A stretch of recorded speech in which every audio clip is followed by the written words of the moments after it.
Hello दोस्तों, कैसे हैं आप सब? मैं कपिल शर्मा आपके अपने चैनल स्टडी विद कपिल में आपका स्वागत करता हूं। रोजाना की तरह दोस्तों हम GK and GS practice set number 18 लेकर आए हैं। ये प्रैक्टिस सेट दोस्तों आपके सभी परीक्षा में महत्वपूर्ण सिद्ध होगा। आइए देखते हैं क्वेश्चन नंबर पहला क्या कहता है। पंचतंत्र पुस्तक के लेखक कौन है? देखिए दोस्तों, पुस्तक और उनके लेखक आपसे पूछे जाते हैं। तो पंचतंत्र यहाँ पूछा, कई बार परीक्षा में पूछा गया है, पंचतंत्र पुस्तक के लेखक कौन है? तो कालिदास हैं, बी है विष्णु शर्मा है, सी सूरदास है या डी है नागानंद है। तो सही आंसर क्या होगा दोस्तों? पंचतंत्र, अगर बात करें पंचतंत्र पुस्तक की तो सही आंसर होगा Vishnu Sharma. Option number B बिल्कुल सही आंसर होगा। ठीक है दोस्तों, पंचतंत्र पुस्तक के लेखक कौन है? विष्णु शर्मा। कई परीक्षाओं में पूछा गया दोस्तों ये सवाल। नेक्स्ट चलते हैं क्वेश्चन नंबर सेकंड। भारतीय रेल नेटवर्क का एशिया में कौन सा स्थान है? एशिया महाद्वीप, महाद्वीप दोस्तों में पढ़ाई मैंने आपको महाद्वीप, तो महाद्वीप में, एशिया महाद्वीप में अगर बात करें हम भारतीय रेल नेटवर्क का कौन सा स्थान है भारत का, तो ऑप्शन ए 8वां है, बी दूसरा है, सी तीसरा है या अन्य है। तो कौन सा है दोस्तों? दूसरा। किसमें? एशिया में। अगर बात करें कौन सा स्थान है भारतीय रेल नेटवर्क में, ये भारत का दूसरा स्थान है। ठीक है दोस्तों, नेक्स्ट चलते हैं question number third. Railway budget को सामान्य बजट से किस वर्ष अलग किया गया? कि रेलवे बजट को सामान्य बजट से किस वर्ष अलग किया गया दोस्तों? तो ऑप्शन ए 1899 में, ऑप्शन बी 1997 में, ऑप्शन सी 1924 में या ऑप्शन डी 1935 में। तो कब किया गया दोस्तों? रेलवे बजट को सामान्य बजट से किस वर्ष अलग किया गया? तो सही आंसर होगा ऑप्शन नंबर सी, 1924 में अलग किया गया। ठीक है दोस्तों, आशा करता हूँ क्वेश्चन आपको अच्छे लग रहे होंगे। नेक्स्ट चलते हैं क्वेश्चन नंबर फोर्थ पर। क्वेश्चन नंबर फोर्थ कहता है, भारत में सबसे पहले ट्रेन कब चली थी दोस्तों? सबसे पहले ट्रेन कब चली थी? देखिए, अगर ऑप्शन ए क्या कहता है, 19 अप्रैल 1854 को, बी 16 अप्रैल 1853 को, सी 16 अप्रैल 1859 को और डी की बात करें तो 26 अप्रैल 1856 को। बात करें हम भारत में सबसे पहले ट्रेन कब चली थी, तो सही आंसर क्या होगा दोस्तों? सही आंसर हो जाएगा इसका ऑप्शन नंबर बी, 16 अप्रैल 1853 में। ठीक है दोस्तों, कब चली थी? 16 अप्रैल 1853 में, बिल्कुल सही आंसर हो जाएगा। अगर आपसे पूछे कब चली थी, अगर आपसे पूछे कहाँ चली थी, तो अगर पूछे कहाँ चली थी दोस्तों, तो ये चली थी मुंबई से थाने के बीच, मुंबई से थाने के बीच चली थी दोस्तों। पूछा जाते हैं दोस्तों ये क्वेश्चन कि भारत में सबसे पहले ट्रेन कहाँ चली थी, तो मुंबई से थाने के बीच चली थी। और कितने किलोमीटर चली थी दोस्तों? तो 34 किलोमीटर चली थी। ठीक है, कितने किलोमीटर चली थी? 34 किलोमीटर चली थी। ठीक है दोस्तों, और कब चली थी? 16 अप्रैल 1853 में चली थी। ठीक है, और एक क्वेश्चन और बनता है कि किसके द्वारा चलाई गई थी दोस्तों? ये क्वेश्चन आगे आएगा वैसे। चलो आगे नेक्स्ट क्वेश्चन ये शायद इससे यहाँ तक आपको समझ में आ गया कि भारत में सबसे पहले ट्रेन कब चली थी दोस्तों, तो 16 अप्रैल 1853 में चली थी। अगर पूछे कहाँ चली थी, तो मुंबई से थाने के बीच चली थी। 34 किलोमीटर आंसर होगा, 34 किलोमीटर चली थी। ठीक है दोस्तों, नेक्स्ट चलते हैं क्वेश्चन नंबर फिफ्थ।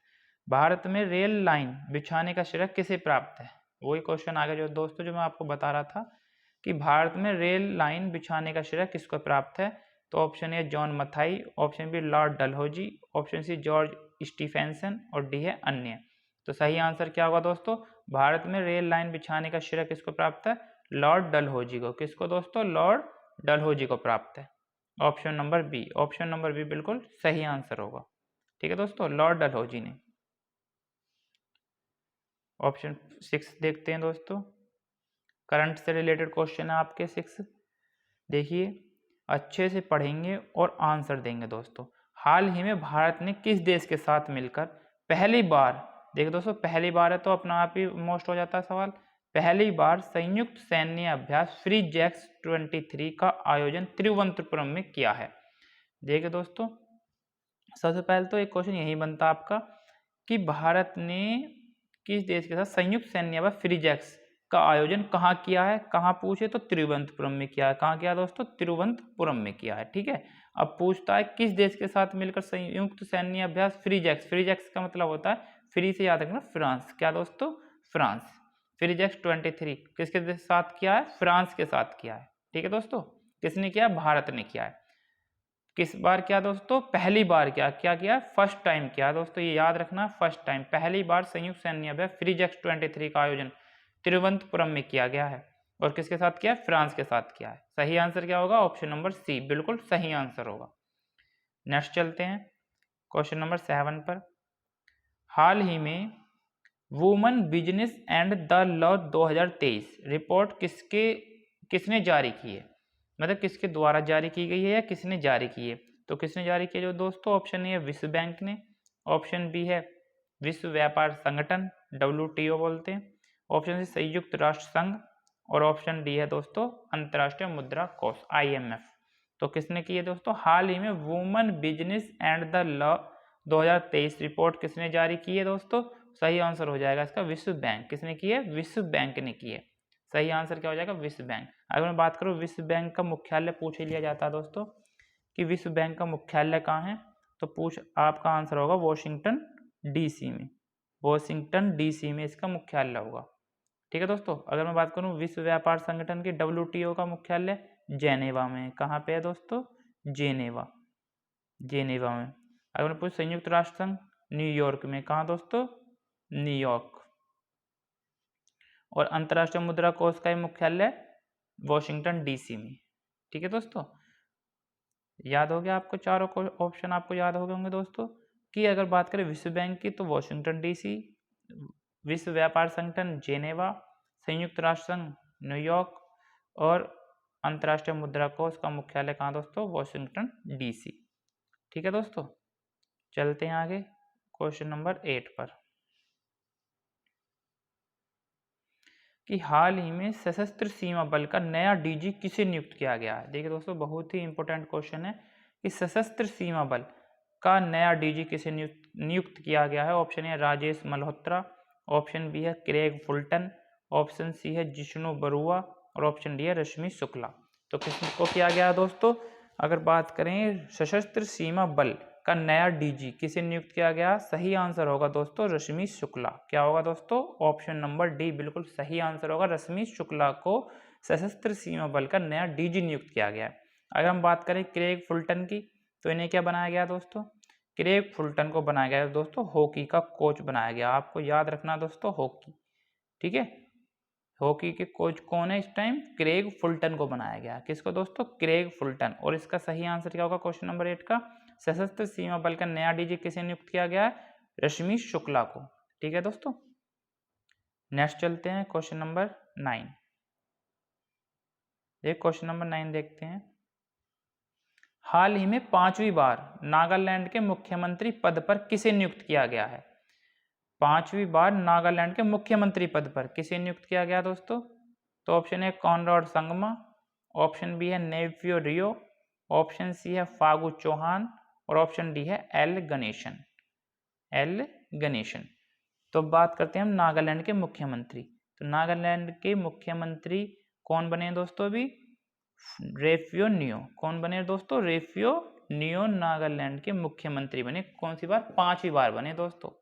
पूछ लिया जाएगा कितनी बार बने दोस्तों, 5वीं बार। ठीक है, तो कौन बने, नेफ्यू रियो। और अब बात करें हम कॉनराड संगमा कहाँ के बने दोस्तों, मेघालय के। कहाँ के बने दोस्तों, मेघालय। ठीक है, याद रहेंगे, वही तो जो रिपीट हुए दोस्तों, जो पहले थे वही बने हैं। मेघालय के कौन है, कॉनराड संगमा है, और नागालैंड के कौन है, रेफ्यू नियो। अगर हम बात करें फागू चौहान, तो फागू चौहान जो है मेघालय के क्या है दोस्तों, फागू चौहान गवर्नर है। क्या है दोस्तों, गवर्नर। फागू चौहान मेघालय के गवर्नर हैं और राज्यपाल जिसे बोलते हैं। और एल गणेशन ये नागालैंड के गवर्नर हैं, नागालैंड के गवर्नर है दोस्तों। ठीक है, याद रहेगा कि फागू चौहान कौन है, मेघालय के गवर्नर हैं, एल गणेशन नागालैंड के गवर्नर है दोस्तों।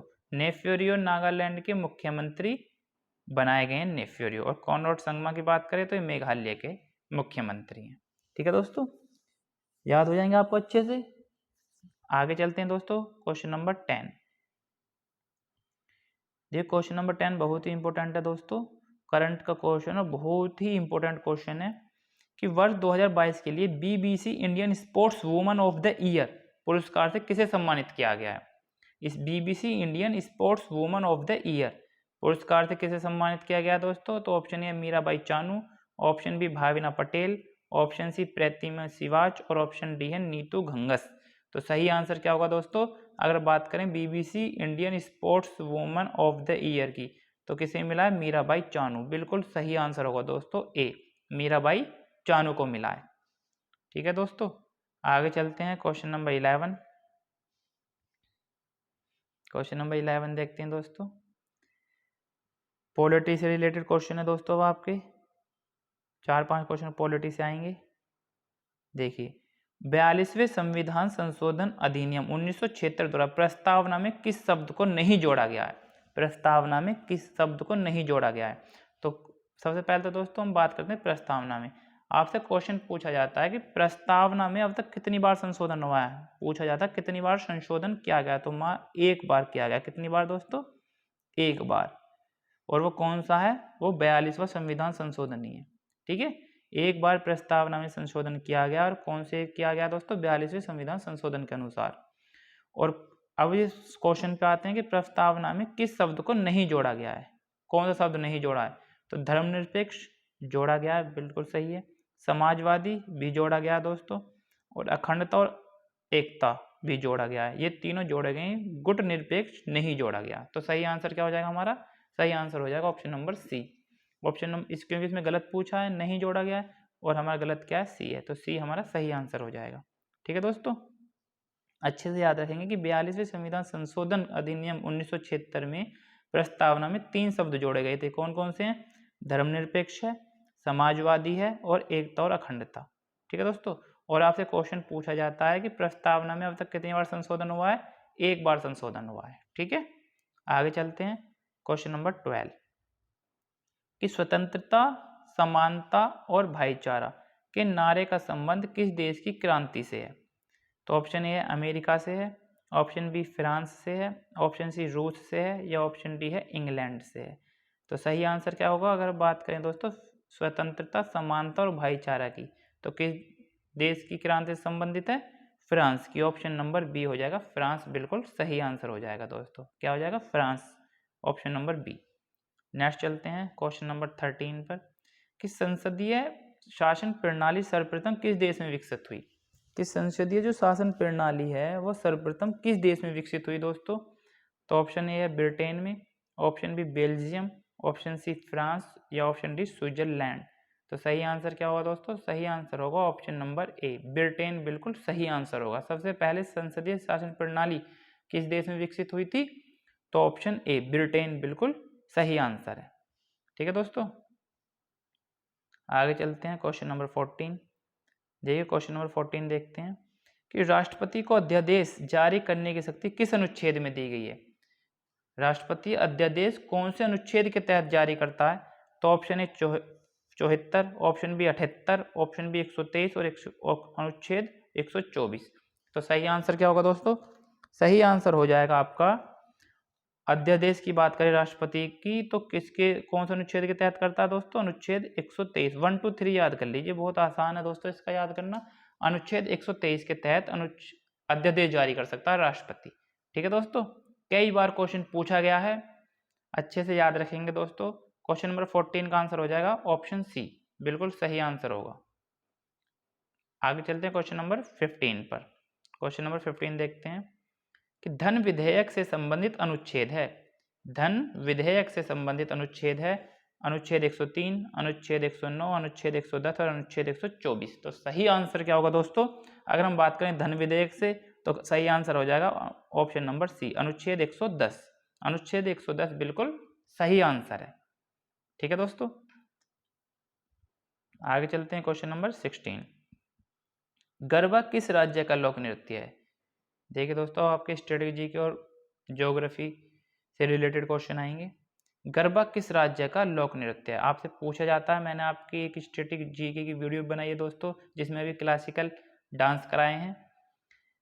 लोक नृत्य भी मैं आपके लिए एक वीडियो लाऊंगा स्टैटिक जीके में। बात करते हैं क्वेश्चन नंबर 16 की कि गरबा किस राज्य का लोक नृत्य है। तो option A Gujarat, option B Haryana, option C Uttar Pradesh और ऑप्शन डी राजस्थान। तो क्या होगा दोस्तों, ऑप्शन ए गरबा किस राज्य का लोक नृत्य है, तो गुजरात का। ऑप्शन ए बिल्कुल सही आंसर हो जाएगा। ठीक है दोस्तों, याद कर लीजिए आराम से, गैस है गरबा, गैस है गुजरात, ऐसे याद रखिए। तो गरबा किस राज्य का लोक नृत्य है, गुजरात का।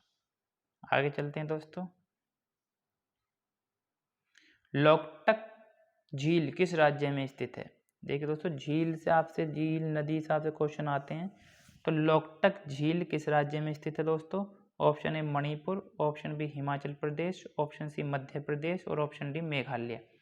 तो सही आंसर क्या होगा दोस्तों, इसका सही आंसर होगा option number A Manipur. Loktak झील किस राज्य में स्थित है, मणिपुर में स्थित है।